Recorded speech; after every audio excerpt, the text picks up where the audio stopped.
Olá, bom dia. Eu queria agradecer a cada pessoa que deixou ecoar o sonho desse seminário no seu coração e está aqui presente com a gente hoje. Isso é muito importante para a gente estar aqui e falar um pouquinho sobre esse tema.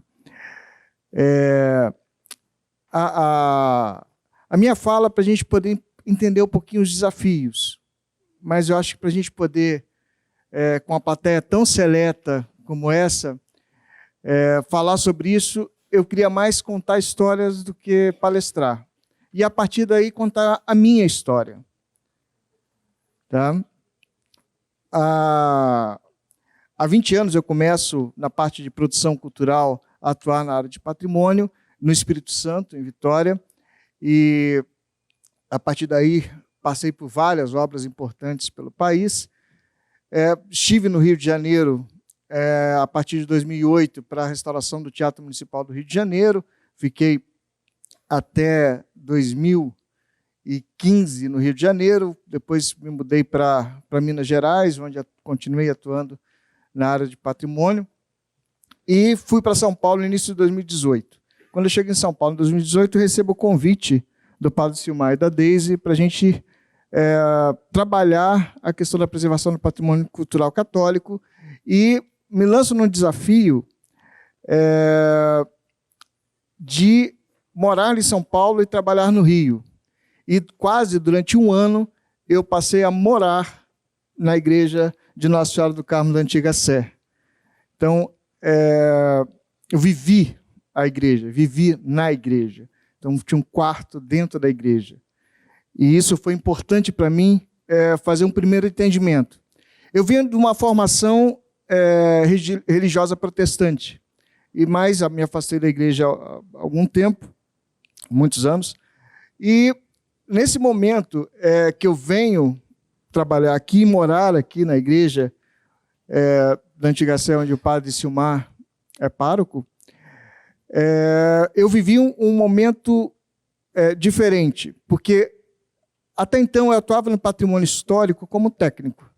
Eu olhava para as imagens como obra de arte, eu olhava para a igreja como uma manifestação cultural de uma sociedade, de uma época, olhava para todo o edificado realmente como o valor do patrimônio histórico importante para a vida da sociedade brasileira, com toda a importância que se dá ao patrimônio histórico, mas não tinha uma vivência religiosa com aquele patrimônio. E nesses momentos que eu morava aqui com o Padre Silmar, eu tive uma situação pessoal muito importante, que mudou a minha vida, foi que o meu filho, entrando na adolescência, tentou por 3 vezes suicídio. E eu morava aqui na igreja, e num momento sozinho, na nave da igreja, olhando Nossa Senhora do Carmo, eu me dobrei à intercessão a Nossa Senhora do Carmo, e meu filho foi salvo.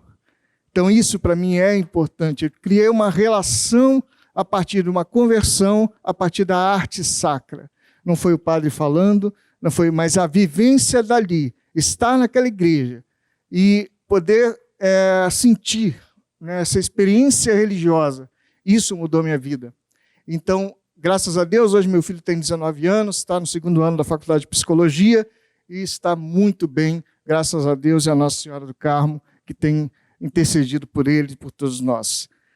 Então, isso é importante para mim, para construir esse desafio, porque, por favor, próximo slide, a gente está falando sobre desafio da igreja, tá? E desafio para a preservação do patrimônio histórico. E esse desafio não é só da igreja, não é só dos órgãos de patrimônio, e não é só da sociedade, é desse conjunto. Tá? Então, eu queria que a gente se identificasse em um desses 3 grupos.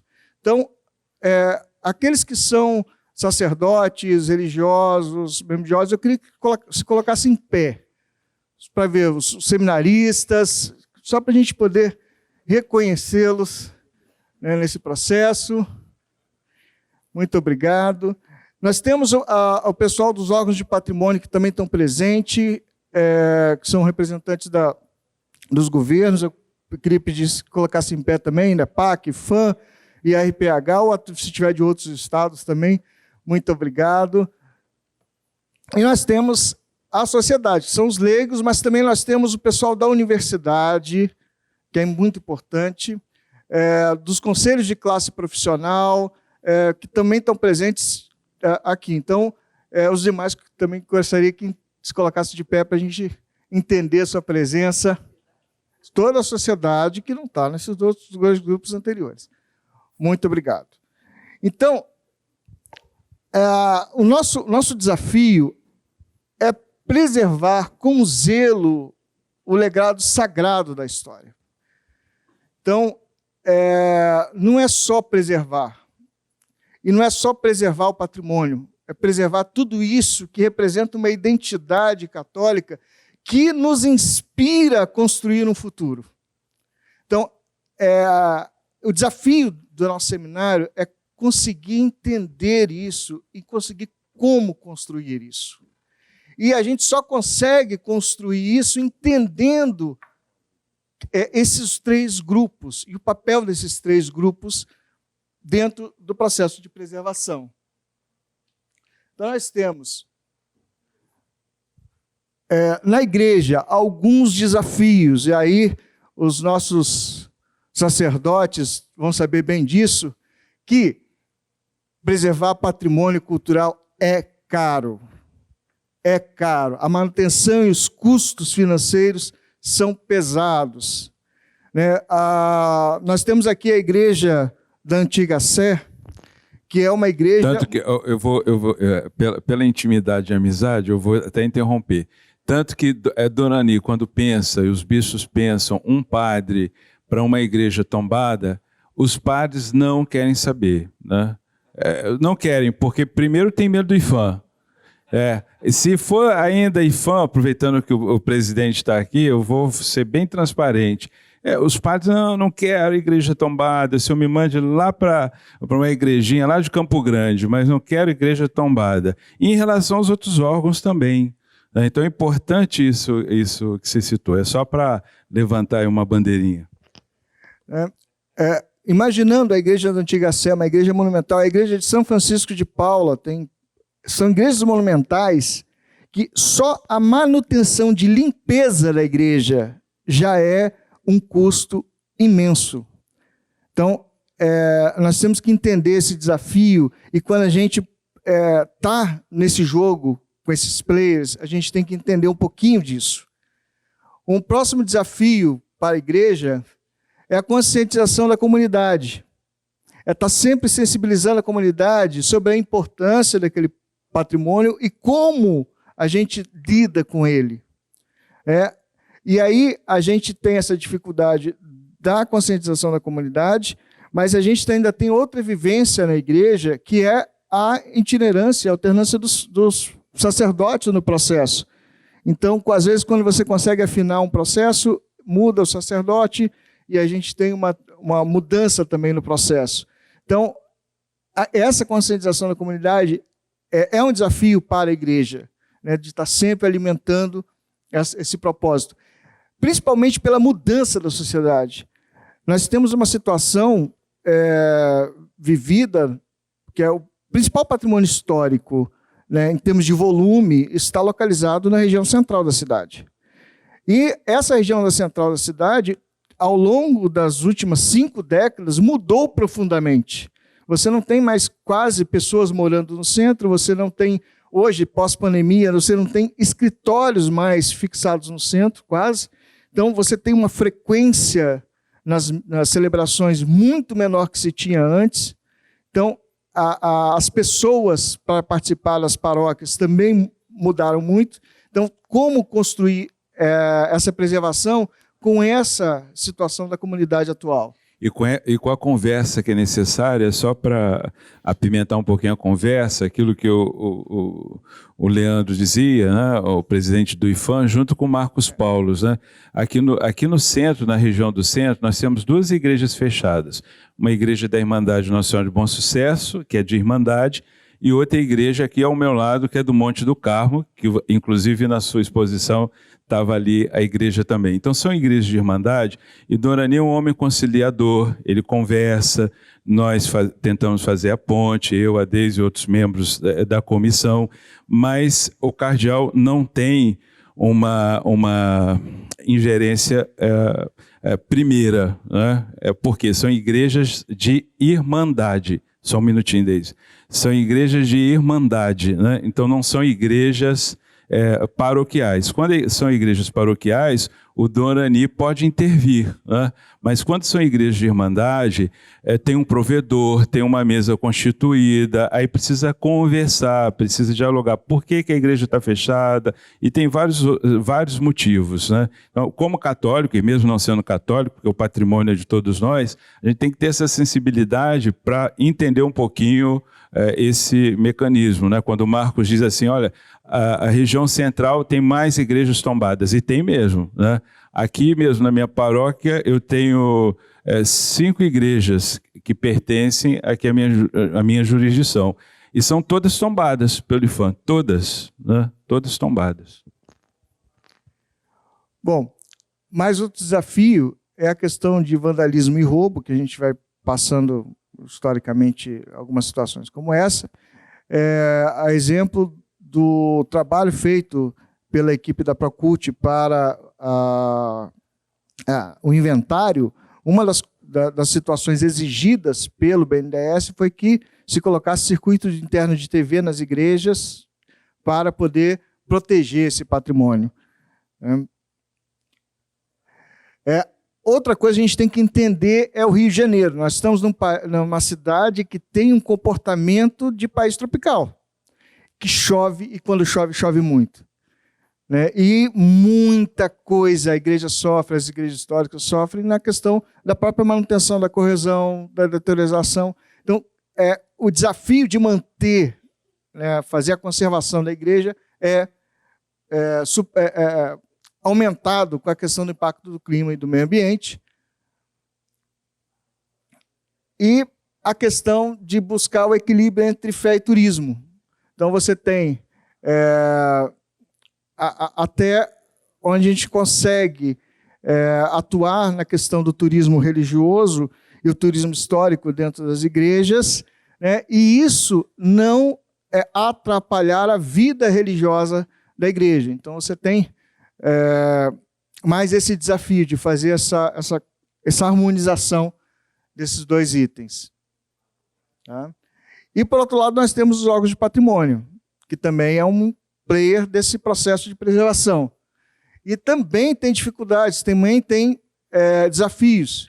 Primeiro, o conflito entre interesse e colaboração. Porque a gente precisa preservar o patrimônio, precisa do apoio dos órgãos de patrimônio, mas o órgão de patrimônio também tem a sua função fiscalizadora. Então, como construir um caminho em que não haja conflito entre a fiscalização e o apoio e a colaboração para que se resolva as questões da igreja, né? E entendendo que o espaço da igreja é um espaço de celebração, é um espaço religioso. Então, acho que é um conflito, de um desafio que a gente precisa estar superando nesse processo. A questão de recursos financeiros e capacidade técnica dos próprios órgãos de patrimônio. A gente vê, o Leandro acabou de comentar, sobre um processo vivido há pouco tempo dentro do IPHAN, que houve um certo desmonte da estrutura, e isso também acontece nos estados e municípios da dificuldade de que os recursos para a contratação de técnicos especializados na área de restauração estejam disponíveis e tenham técnicos suficientes. Então, você tem hoje uma gama de imóveis de patrimônio tombado, e você tem um mínimo de profissional capaz para atuar na fiscalização e colaboração desses processos.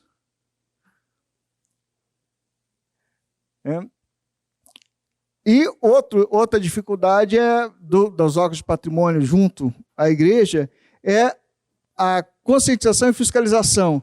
Quer dizer, a gente precisa que os órgãos de patrimônio têm que fiscalizar, né, e têm que conscientizar de como usar esse patrimônio. Mas também tem a dificuldade que encontra, é que na ponta você também tem os padres que já estão vivendo as dificuldades deles. Então, a gente acaba criando, às vezes, ruídos, dificuldades nesse processo. Por outro lado, nós temos a sociedade, tá? Que também tem o desafio de cooperação e articulação. E aqui eu estou falando da academia. Nós temos alguns parceiros da academia, o Pagani, né, da UFRJ, hoje já aposentado, a professora Márcia Valéria, que tem sido incansável na questão da museologia do nosso patrimônio, da Unirio. Então, e os conselhos de classe, e nós temos restauradores aqui, da Abracor. A Elaine também acho que estava por aí. A Elaine estava. Tá? Então, nós temos esse grupo todo e a gente tem que criar, tem o desafio de criar uma rede de cooperação e articulação. Porque senão a gente, às vezes, consegue o recurso, não tem gente. Às vezes a gente tem gente e não tem o recurso. Tem um recurso, não tem o projeto. Tem um projeto, não tem aprovação. Tem aprovação, aí quando consegue a aprovação, o recurso foi embora. Aí, ok, aí vamos aprovar de novo. O projeto venceu. Tem uma situação de projeto que venceu a aprovação, quando conseguiu o recurso, teve que pedir outra aprovação, o projeto mudou todo de novo. Então, a gente precisa de uma cooperação com a sociedade nesse sentido. Capacitação e formação. Tem uma ação feita na Assembleia Legislativa de capacitação que tem sido muito, muito importante. Eles fizeram para eles um processo de capacitação dos servidores da Assembleia e cederam vagas para a igreja, que tem sido muito importante. A gente precisa formar as pessoas que dão o cuidado do dia a dia da igreja. Existem equipes de limpeza da igreja que precisam ser orientadas de como limpar, de como tratar aquele bem. Nós temos platarias, nós temos muito tipo de elementos, então a gente precisa de ajuda na formação dessa equipe. Então, um desafio é formar essa equipe para trabalhar dentro das igrejas. Mas outra também é formar pessoas para atuar. E é muito importante a retomada do mestrado do IFAM nesse sentido, porque vai capacitar pessoas a estar atuando nesse processo. Mas a gente precisa de mais ações de formação. Então, é um desafio que a gente precisa superar. Tá? E outra coisa... Só para lembrar uma coisa que o Leandro falou, que é importante, de pessoas da igreja, né, que se desdobrem, né, que estejam ali unidos com o pároco, etc. Aqui, desde a época do Dom Eugênio criou dois conselhos, um conselho administrativo e um conselho pastoral. E claro que nesse conselho administrativo tem arquiteto, tem engenheiro, e que acaba resolvendo, se nós temos muitas igrejas, como eu lembrava, 300 paróquias, ainda que não sejam tombadas, a maioria delas, mas é pelo cuidado dos padres e dessas pessoas que estão dentro desses conselhos, que procuram ver toda a questão da obra, execução, projeto, etc. E na Antiga Sé, graças a Deus, eu fico um pouco mais sossegado, porque quando eu cheguei, alguns padres tinham medo de vir para a Antiga Sé, porque é tombado pelo IFAM, né? Mas já havia o grupo das SAMAS, que é a Associação dos Amigos da Antiga Sé, que inclusive a Deise também faz parte, né? Se eu não me engano, a gente não mudou a direção, você ainda continuou como diretora. Enfim, então esse trabalho das SAMAS faz com que a gente tenha sensibilidade. O padre que vai para a Antiga Sé, ele tem sensibilidade ao patrimônio. Já existe ali uma facilidade, né? Inclusive o próprio Marcos, nesse momento, né? Ele, lá atrás, um pouco lá atrás, e até hoje, ele tem ajudado muito, né? Na comissão, essa sensibilidade com o patrimônio e a própria relação com os órgãos melhorou muito com o IPHAN, com o INEPAC, com o RPH, a partir da criação da comissão, né? Então, lembrando aquilo que eu dizia no início, a Deise ficou como interface. Então, as coisas ficam mais fáceis, mas o apoio do Marcos foi fundamental. Eu falo desse período porque eu estou aqui na Antiga Sé desde 2013. Então, nessa amizade, né, muito próxima, a gente conseguiu resolver muita coisa, e assim tem sido, né? E também outro desafio da sociedade é o próprio recurso de novo. A gente vai voltando na questão da falta de recurso, do recurso parco, para a gente poder superar esses desafios. E, então, a gente tem desafios da igreja, desafio dos órgãos patrimônios e desafio da sociedade. E nós temos uma questão que é preservar o patrimônio católico. E aí eu digo o seguinte, que na sinfonia da preservação, a nossa união é a harmonia perfeita. Então, assim, se a gente não se juntar, igreja, órgãos de patrimônio e sociedade, e trabalharmos juntos, a gente não vai conseguir superar esse desafio. Nós temos, eu falei sobre desafios, mas nós temos também potencialidades guardadas em cada um desses grupos.